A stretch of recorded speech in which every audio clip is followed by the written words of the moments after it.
Завершился международный литературный конкурс рассказов «Одиссеада», организованный Huxley.media совместно со Всемирным клубом одесситов. На конкурс поступило 102 рассказа от авторов из разных городов Украины и других стран. Особенно ценным стало то, что конкурс, проведенный в непростое для Украины время, объединил более 100 писателей, открыл Одессе новые литературные имена и продолжил ее многолетнюю традицию живого художественного слова.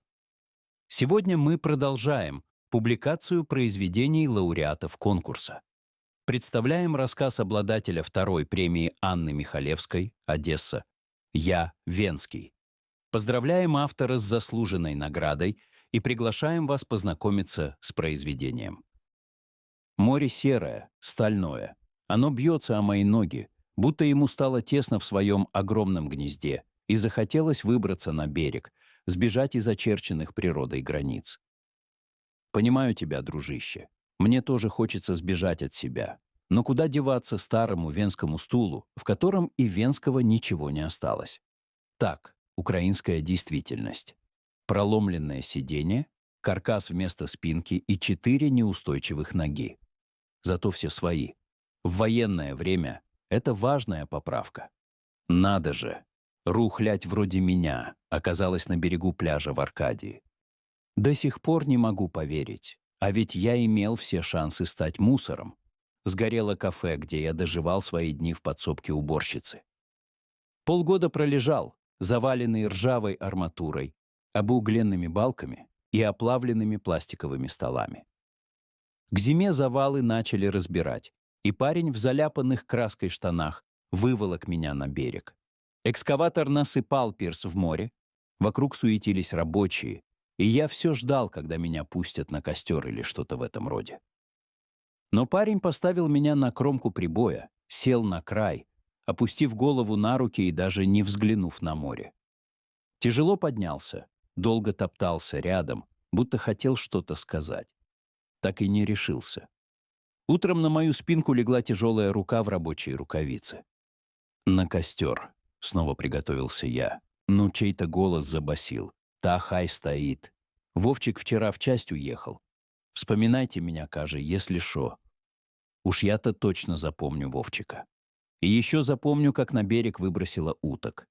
Птицы увязли в масляном пятне и медленно погибали.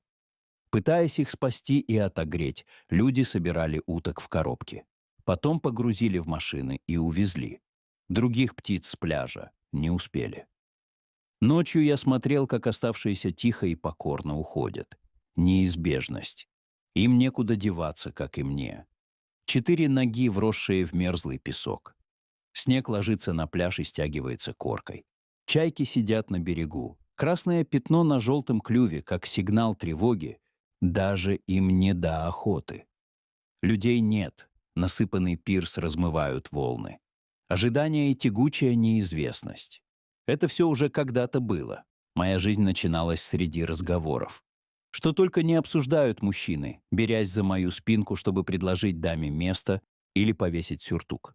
Или подаваясь в споре вперед и перенося вес на край сиденья, как самый важный аргумент. Либо играя в покер и откидываясь так, что мои задние ноги вжимаются в мраморный пол, а сиденье скрипит, выдавая всю правду. Блефовать я не умею. Но кому до этого дела в кафе «Фанконе»? Тут можно с десяток раз перепродать один и тот же вагон кирпича, и все будут довольны. Нас, венских, в «Фанконе» много. В зале раздается привычный скрип сотен спинок, перешаркивание ног. Я держусь особняком, слушаю посетителей, смотрю на улицу и чего-то жду. Чего? Не знаю сам. Разгар дня. Те, кто пришли утром, так и продолжают сидеть, прикрывшись газетами и громкими разговорами. Поют петли дверей. Новые посетители на пороге. Официанты встречают каждого, не выказывая ни удивления, ни растерянности. Заходит женщина в сопровождении кавалера. У женщины пышная прическа истинно черных волос, белые перья вместо воротника и явно итальянский акцент, хотя она ни слова еще не сказала. «Примадонна!» — раздается громкий шепот за соседним столиком. «И как она запоет на это?» На другом конце зала толстяк трясет над головой газетой. Котелок съехал на затылок. Усы топорщатся от возмущения. Сдался ей ваш Дрейфус. Он же Альфред, а не Альфреда, примирительно отвечает сосед по столику, потягивая сигару. Он не мой, он наш, не унимается толстяк. Сегодня еврея судят в какой-то Франции, а завтра то же самое будет в Одессе. Через столик сидит паренек в очках. Он поднимает водянистые глаза на толстяка. Пристально смотрит. Поздняя осень, уже прохладно, но сюртук на нем слишком легкий и сплошь латаный.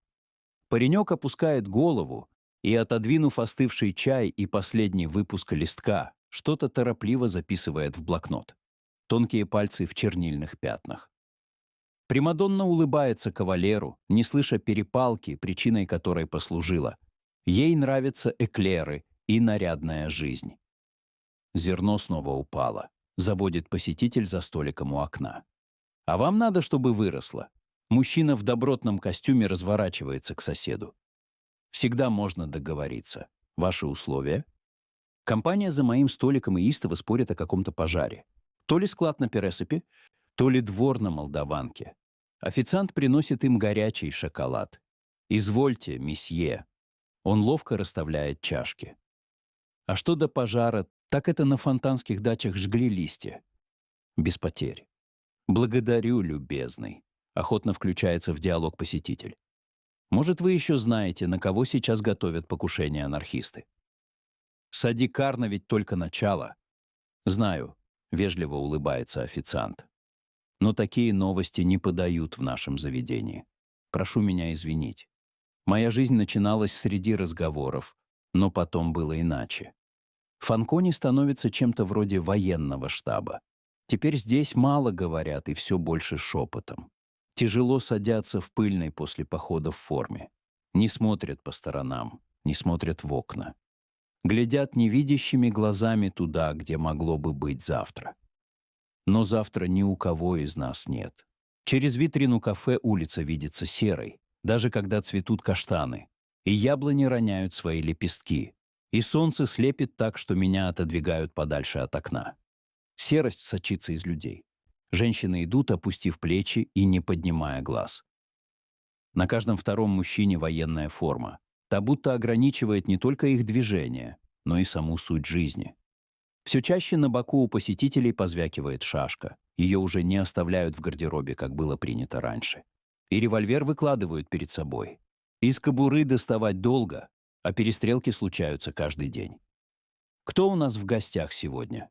Тихо спрашивает бывший биржевой маклер бывшего торговца зерном. «Деникинцы», — отвечает тот, приподнимая шляпу, чтобы поздороваться с офицером в британском френче. «Кожаная куртка больше не пригодится? Как думаете?» «Месье Шац».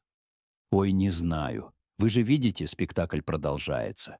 И месье Шац указывает на француза в серо-синей форме. У того на столике красуется новенькая винтовка и надраенная до блеска каска. Все готовы к войне, только никто не знает, с кем именно. Власть в Одессе меняется чаще, чем официанты во Фанконе. Большевики устраивают перестрелку за перестрелкой. Нам, венским, достается тоже. Потом белые нас расставляют на прежние места, не замечая, как жалко мы теперь выглядим. Силами УНР кафе закрывают. Французы и греки вновь открывают в Фанконе.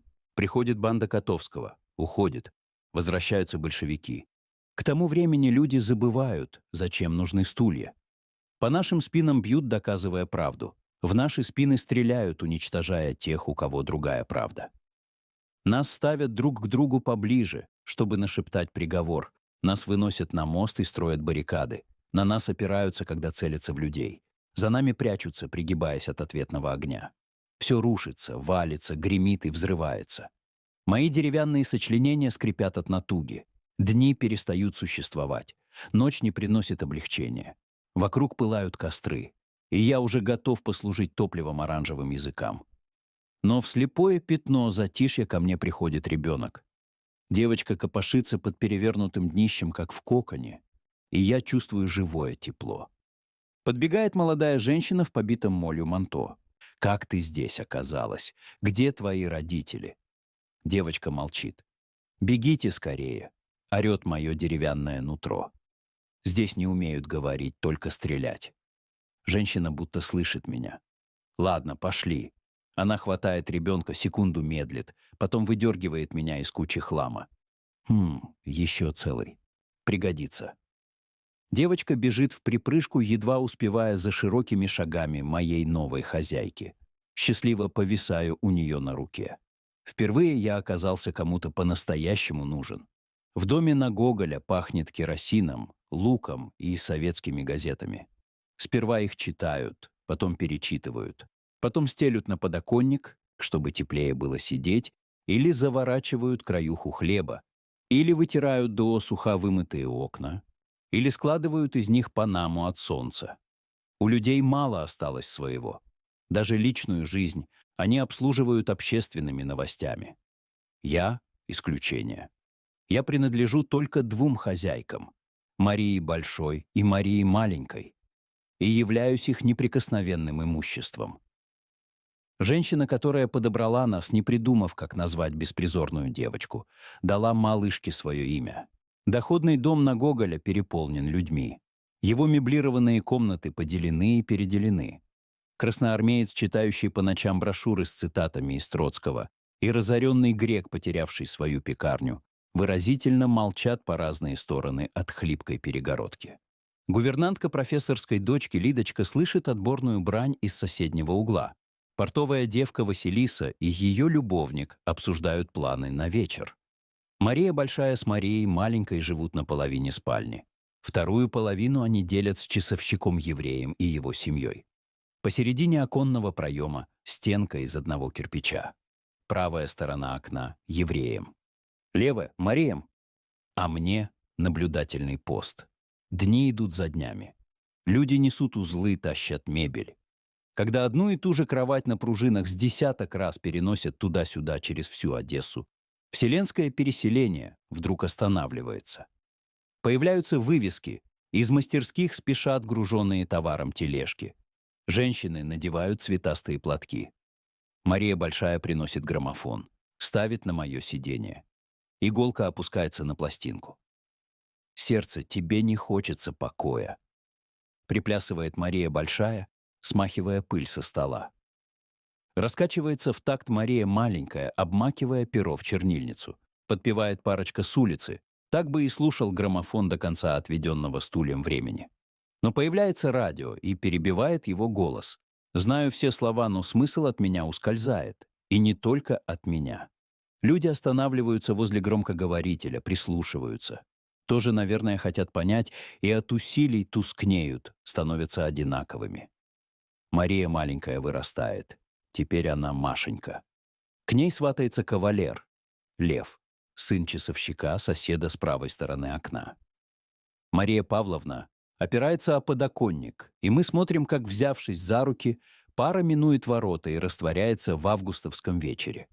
Спустя год через те же ворота румыны выведут Льва, чтобы отправить в гетто, и Машенька больше никогда не увидит своего мужа. С первыми бомбежками меня сносят в подвал. Две Марии теперь одинаково взрослые. Граммофон давно продан, черный хлеб доеден.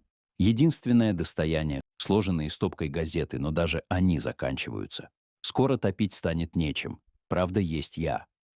Но Мария Павловна и слышать не хочет о таком кощунстве. Прислонившись к сырой стене, соседи сидят в подвале и прислушиваются к содроганию земли. Когда это становится невыносимым, кто-то затягивает. Есть город, который я вижу во сне. Война закончилась. Война закончилась. Слышу крики людей. Увы, я забыт в подвале и не могу разделить с ними радость. Всю весну и лето остаюсь в подземелье. Там же встречаю дробь осенних дождей. Впервые чувствую что-то вроде обиды и беспокойства. Мои хозяйки, что с ними? На божий свет меня вытаскивает какой-то мужлан. Он еле стоит на ногах, но в общем держит четкое направление в сторону привоза. Мы еще не дошли до барахолки, а я уже насквозь проспиртован его дыханием. Благо, мужик быстро сбывает меня за бесценок с ухонькой маленькой женщине. Она ловко подхватывает обновку и пока идет в свой двор на Комсомольской, которую все еще называет Старопортофранковской, повторяет под нос: «Нет человека, который был бы как остров, сам по себе». Женщину зовут Кити, она преподает иностранную литературу. И часто говорит вслух с собой, будто все еще стоит на кафедре. Кити знает толк в венских стульях. Мы ей нравимся гораздо больше советских табуреток.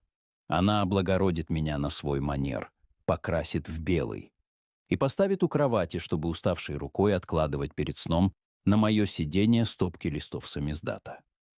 Так я познакомлюсь с довоенным Хемингуэем и с дореволюционным Моэмом и научусь прислушиваться к колоколам. Все часы в квартире идут неправильно. Мое время измеряется книгами.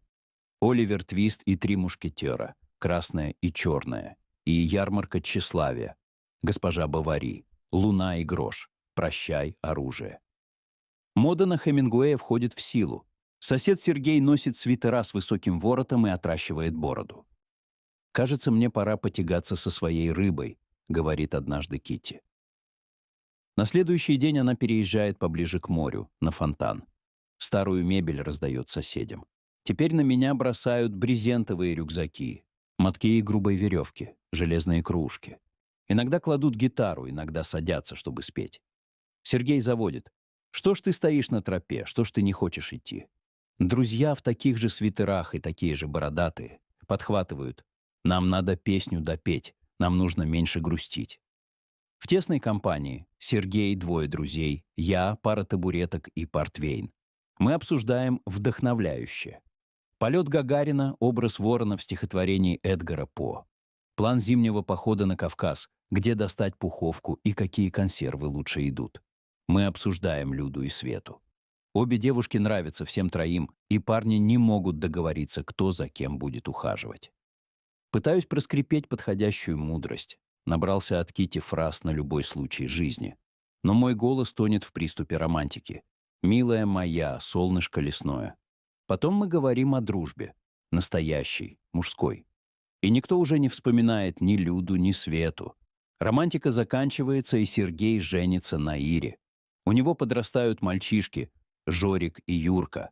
На каникулы меня выносят в палисадник. Мальчики играют в дурака, с силой бросая тузы и тройки на мое сиденье.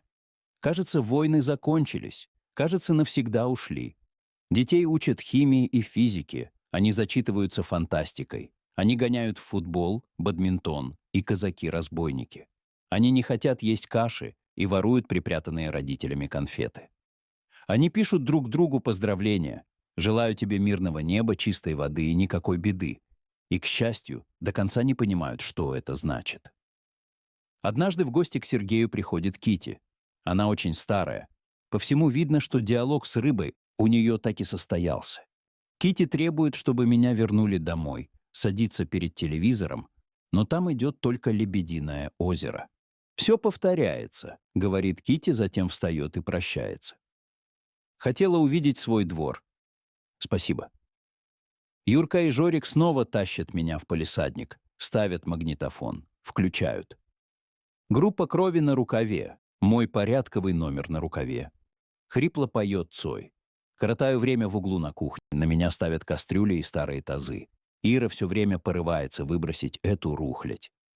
Кстати, знакомьтесь, мое новое имя. Но Сергей не дает. Он прикасается к сплетенным дугам моей спины.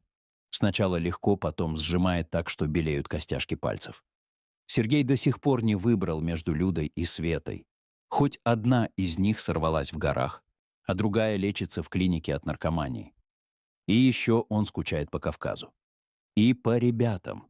И по легкости, с которой совершались самые сложные выборы. Я все помню. И он знает об этом.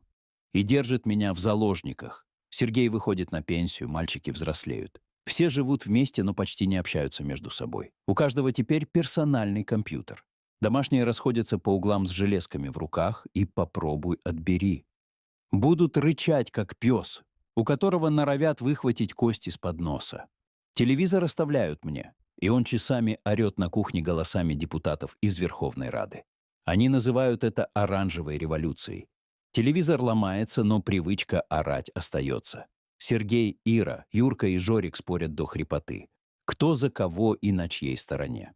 Спросили бы меня, я бы сказал, что сторон не бывает, и что войны не выигрывают, их останавливают от усталости. Но мой старческий скрип все равно никто не разберет. Жорик приносит домой оранжевый флаг. Юрка красно-черный, Сергей бело-голубой. Ира вспоминает про меня. Устало садится, откидывается на спинку.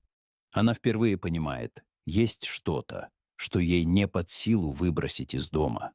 Даже если она прилюдно сожжет эти разноцветные лоскуты. Меня переносят ближе к окну. Сергей кряхтя присаживается, кладет рядом костыль. Он сломал ногу в потасовке, он прикован к дому, но хочет знать, что творится вокруг. В нашем маленьком дворе непривычно много людей. Людей грубых, сутулившихся, с тяжелым взглядом, чуждых нашему городу. До меня долетают обрывки фраз Жорика. Футбольный матч, болельщики, дом профсоюзов, сгорели заживо. Юрку задержали. Ира становится белее той краски, которой давным-давно Кити замазывала мои шрамы. Жорик стоит перед ней такой же белый. Только в глазах тлеет диковатый огонек. Стулья вроде бы не способны на такое, но отчетливо чувствую, как на мои старые деревяшки натягивают плотный черный чехол. Так, чтобы я был не я, чтоб не напоминал своей нелепой формой то, что кто-то хочет забыть. Чтобы я перестал быть венским, чтобы стал обычной мебелью. Таким же чехлом какой-то верховный уборщик покрывает и людей, и весь город. Это уже было. Было не раз. Но сейчас чехол будто бы плотнее, человеческие фигурки будто бы мельче. И город будто бы тает. Дом ученых пошатывается, памятники Дюку и Пушкину тускнеют, пока совсем не исчезают. Белый камень Спасо-Преображенского собора чернеет от гари. Моря не видно, его загораживает частокол уродливых домов, которые, кажется, достают до неба.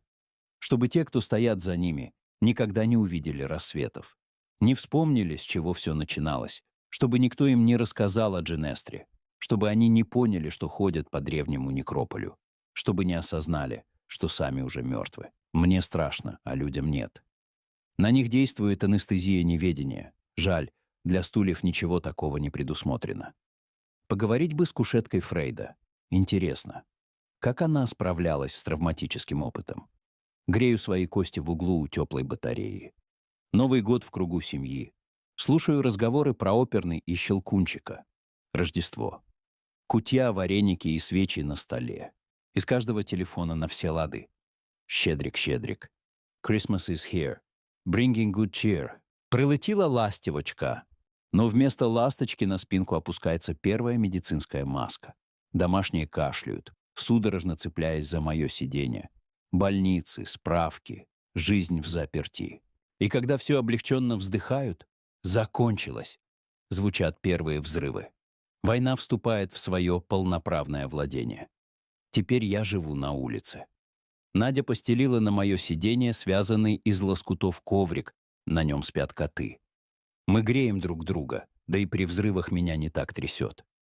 Коты недовольно выгибают спины, фыркают, показывая свое презрение к шахедам и кабам. «Ой, у Лузи червона калина!» Заводит тоненьким голоском соседская девчушка. Ее хорошо слышно из открытого окна.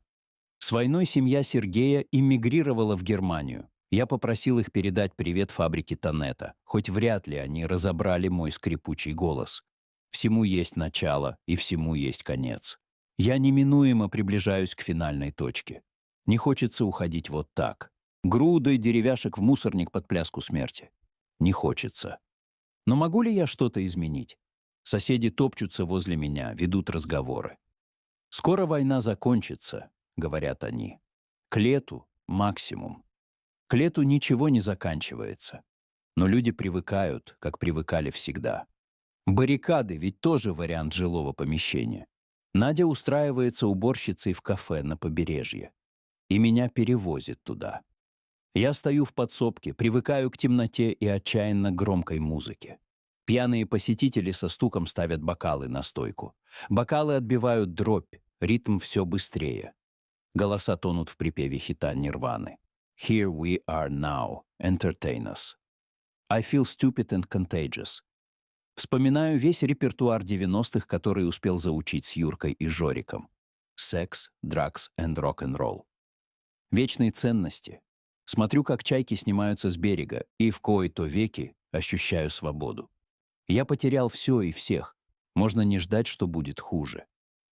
Молодые ребята проходят мимо, одинокие фигуры, взгляды прикованы к телефонам. Они не видят чаек, не слышат, как волны бьются о берег, и, кажется, даже не дышат. «Я ей нравлюсь?» — спрашивает парень у телефона, и ждет ответ нейросети. Где-то на другом пляже гуляет она и задает чату тот же вопрос. «Я вижу этот город слишком хорошо. Я помню все его руки». Что ж, этого у меня никто не отберет. На берегу появляется женщина, подходит, долго смотрит. Ни в телефон, ни на кого-то рядом, а на меня. «Венский стул», — удивляется она. Если б мог, я бы рассказал ей длинную историю. Но все, на что я способен сейчас, просто быть. И верить, что после меня тоже что-то будет. Если вам понравился наш рассказ, ставьте лайк и подписывайтесь на канал, чтобы не пропустить новые захватывающие истории. Пишите свое мнение в комментариях и обязательно нажмите на колокольчик, чтобы первыми узнавать о выходе наших видео. Спасибо за просмотр и до встречи в новых выпусках.